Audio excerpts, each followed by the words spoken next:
The participants to the training program for young leaders in Japan for the year 2009 under the Community-Based Health Operation and Management category. Eileen Guerrero, Dentist, City of Manila, National Capital Region. Zari Toralba, Senior Health Officer, DOH Central Office, National Capital Region. Pamela Olalde, Doctor of Medicine, DSWD, National Capital Region. Sildy Calo, Program Officer, JICA Philippines, National Capital Region. Tess Di Castro, LMIS Officer, League of Municipalities of the Philippines, National Capital Region. EJ Agaid, Program Staff, Medical Action Group, National Capital Region. Joyce Parco, Nutritionist, LGU Pateros, National Capital Region. Annalisa Balila, Medical Technician, DOH, Region 8. Lilia Manco, Midwife, LGU Naval, Region 8. Rowie Radam, Doctor of Medicine, LGU Naval, Region 8. Elaine Mira, Doctor of Medicine, LGU Kaibiran, Region 8. Kulin Kamba, Nurse, LGU Hinatuan, Caraga, Region 13. Gazi Santa Cruz, Nurse, LGU Cagayan de Oro City, Region 10. Rusty Fanogaw, Psychologist, DOH Davao City, Region 11. Twinkle Ang, Nurse, DOH Davao City, Region 11. Ronnie Villarosa, Nurse, LGU Cotabato City, Region 12. Yuhan Leonardia, Doctor of Medicine, LGU Coronadal City, Region 12. And myself, LV Ato, Economic Development Specialist 1, Neda Caraga, Region 13. A pre-departure orientation seminar or PDOS was conducted by JICA Philippines at Mandarin Oriental Hotel in Makati City to prepare us for our trip to Japan.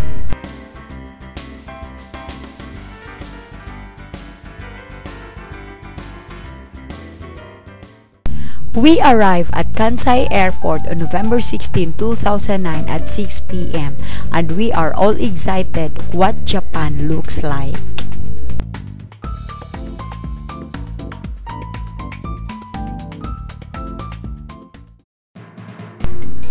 How to buy and vending machines.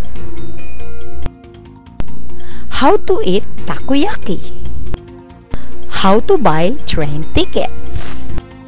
Oh my god, I forgot my ticket! These pictures were taken during our first 3 days in Japan, during and after lectures.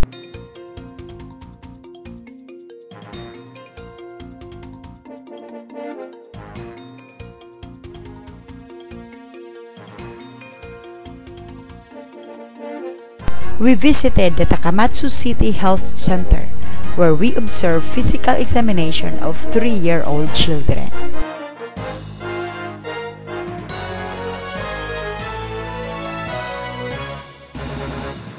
Our visit to the center was covered by the local TV station, and we had a chance to be on TV afterwards.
Japan is such a beautiful place during autumn.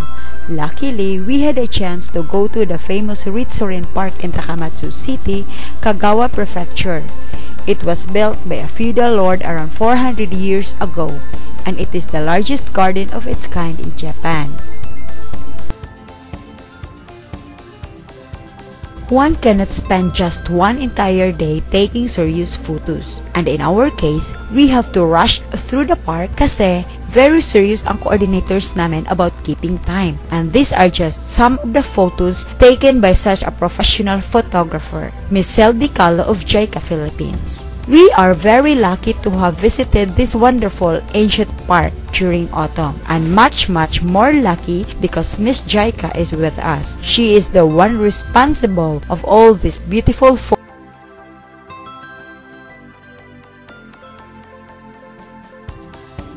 Going to Hiroshima Prefecture, we passed by the Akashi-Kaikyu Bridge, a 4-kilometer long bridge and the longest suspension bridge in the world. It is also known in Japan as the Pearl Bridge and has a record main span of 1,991 meters. We had our very brief stopover in Hiroshima. Hiroshima is one of the most beautiful cities in the world. It would be difficult for a lot of people to imagine the suffering and the horrible daily details of the consequences of the nuclear bombing more than 50 years ago, in the streets and in the river banks and the waterways of present-day Hiroshima. It became the first city in history destroyed by nuclear weapons when the United States of America dropped an atomic bomb on it at 8:15 a.m. on August 6, 1945, near the culmination of World War II. It even came to a point wherein almost all of us were so overcome by emotion at the fact that a lot of young people and families died. Mabuti na lang at napakaganda talaga ng mga views ng Hiroshima. At ito na naman kami, posing ng posing.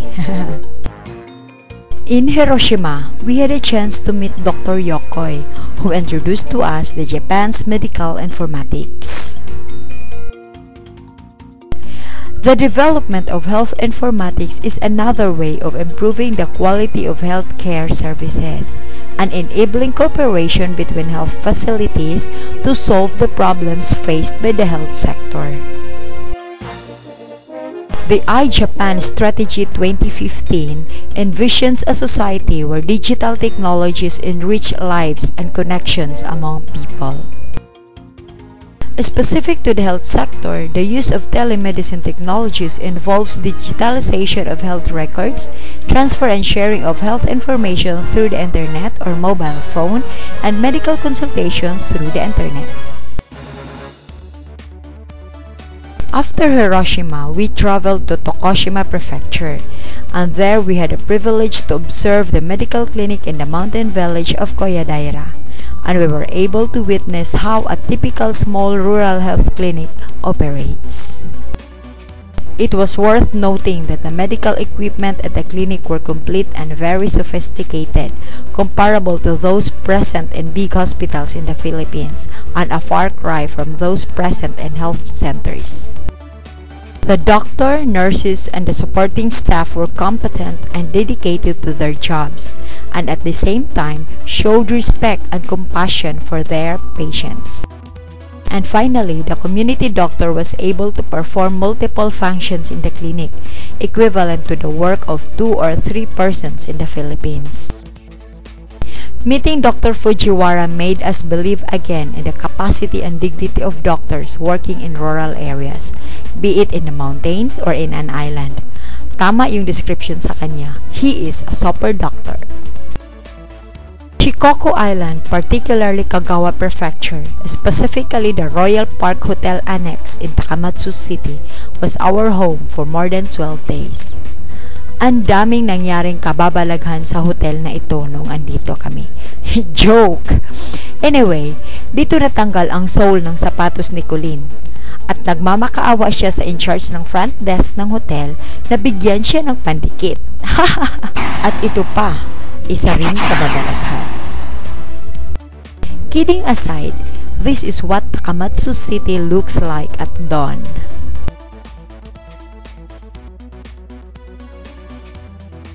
This was the place where almost all of us went to after the whole day lectures and tours. The shopping arcade in Takamatsu City.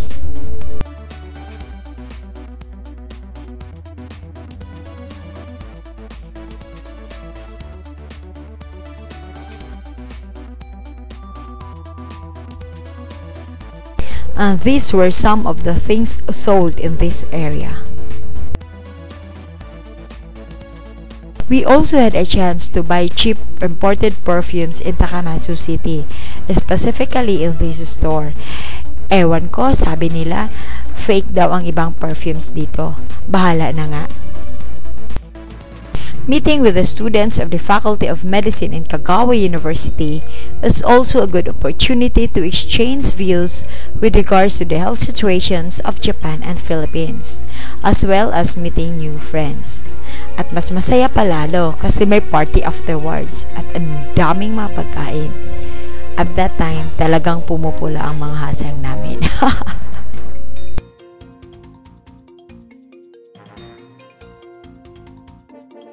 The group also had a chance to render volunteer works at second-hand store and also during the second-hand 15th anniversary concert.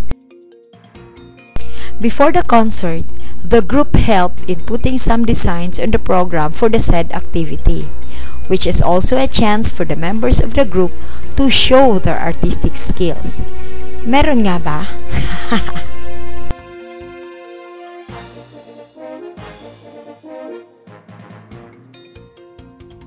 During the concert, we were also part of the audience at kami yung pinakamaingay doon. And AJ was one of the MCs. And after the concert, we helped in cleaning up the mess. We also visited one elementary school in Ibukijima Island, wherein we had a chance to introduce the Philippines to the students of Ibuki Elementary School. The training came to an end on December 1, 2009. We had our final report presentation, followed by the closing ceremony and farewell party, which was held at TPYL Kagawa.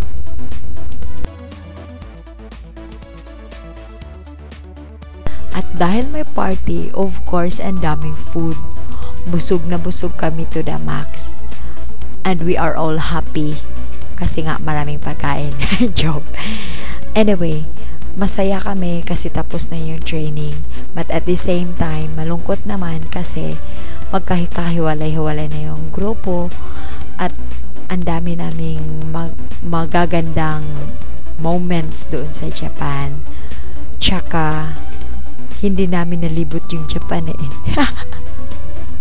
But kidding aside, having the opportunity to visit Japan through the training program for young leaders is a great privilege for all of us. Japan will always have a spot in our hearts forever.